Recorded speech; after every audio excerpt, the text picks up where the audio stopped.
नमस्कार दोस्तों, आज मैं आपको वैशाख मास महात्म के 19वें अध्याय की कथा सुना रहा हूँ। श्रुतदेव कहने लगे कि वैशाख महात्म का फल और भी सुनो।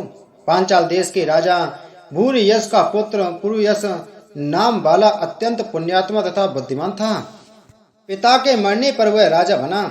वह धर्म पूर्वक पृथ्वी का राज करता था। इस कारण उसकी सब संपत्ति नष्ट हो गई। इस प्रकार उसको बलहीन देखकर उसके कई एक शत्रु राजाओं ने उस पर आक्रमण कर दिया। बेचारा राजा परास्त होकर अपनी सिकनी रानी और कुछ साथियों के सहित पर्वत की एक ऐसी गुफा में छिप गया जिसका रास्ता कोई नहीं जानता था। राजा ने बड़ी व्याकुलता से वहां पर 53 वर्ष व्यतीत किए। अब राजा के मन में यह चिंता उत्पन्न हुई कि मैं जन्म और कर्म से तो शुद्ध हूँ। मैंने जन्म भी अच्छे कुल में लिया, परंतु न जाने मेरे सब पौरुष कहाँ गए। मैंने ऐसा कौन सा पाप किया है जिससे यह घोर दरिद्रता व पराजय हुई तथा वनवास के दुख सहने पड़ रहे हैं। इस प्रकार वह राजा अपने गुरु का स्मरण करने लगा। तब राजा के स्मरण करते ही दो मुनीश्वर याज और उपयाजक नाम वाले वहां आकर उपस्थित हुए। वनवास से दुखी, राज चिन्ह से हीन, वन के मार्ग को न जानने वाला वह राजा थोड़ी देर चुपचाप खड़ा रहा और फिर रोता हुआ उनके चरणों में गिर गया।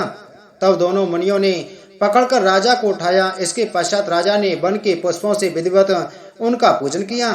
जब वह दोनों बैठ गए तो राजा ने बड़ी नम्रता से उससे प्रश्न किया कि महाराज, मैं जन्म से शुद्ध हूँ, पितरों और देवताओं का पूजन भी करता हूँ, पाप से डरता हूँ, प्राणियों पर दयावान, गुरु की भक्ति में प्रीति रखने वाला हूँ। फिर क्या कारण है कि मैं ऐसा दरिद्री हो गया हूँ? मेरा सब कोष नष्ट हो गया, शत्रुओं ने मुझको जीत लिया, वन का वासी अकेला क्यों रह गया? मेरे पुत्र पौत्र भाई बंधु कोई नहीं रहा। मैं निष्पाप होकर राज कर रहा था, फिर भी मेरे राज में अकाल क्यों पड़ गया? इसका कारण आप विस्तार पूर्वक मुझसे कहिए। राजा के ऐसे वचन सुन थोड़ी देर सोचकर वह दोनों मुनि याज और उपयाजक कहने लगे कि हे राजन, तू अपने दुख का कारण सुन। पहले 10 जन्मों में तू अत्यंत घोर पापी व्याघ्र रहा है। 10वें जन्म में भी तू बड़ा कठोर हृदय व्याघ्र का जन्म धारण कर प्राणियों का वध करने में यमराज के तुल्य था। जब 10वें जन्म में तू गौड़ देश में था और अपने घोर एवं बुरे कर्मों में लगा हुआ यात्रियों को निर्दयता से कष्ट दिया करता था, तो उसी समय धूप से व्याकुल 2 बड़े धनवान वैश्य और वेद वेदांगों को जानने वाले कर्षण नाम वाले मुनि वहां पर आए। इनको आता देखकर तू धनुष बाण लेकर उनका रास्ता रोककर खड़ा हो गया।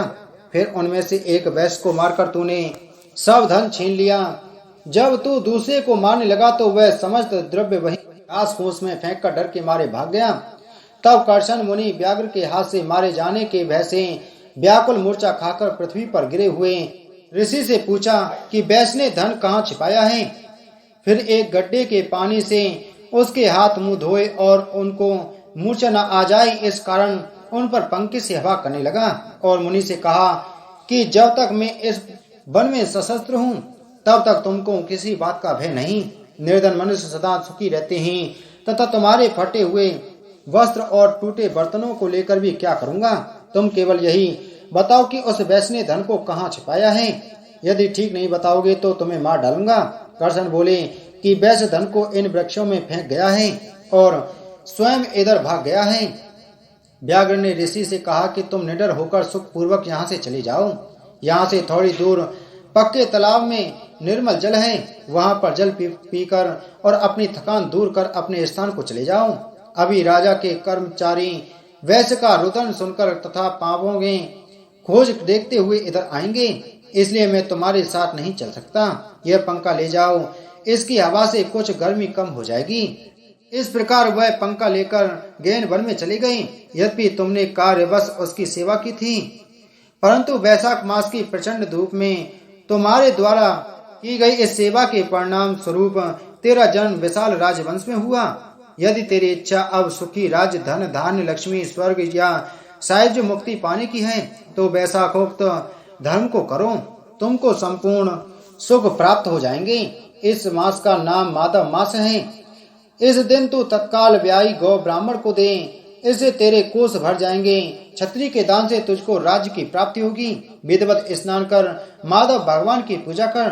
द्रव्य प्रतिमा के दान से तेरी विजय होगी।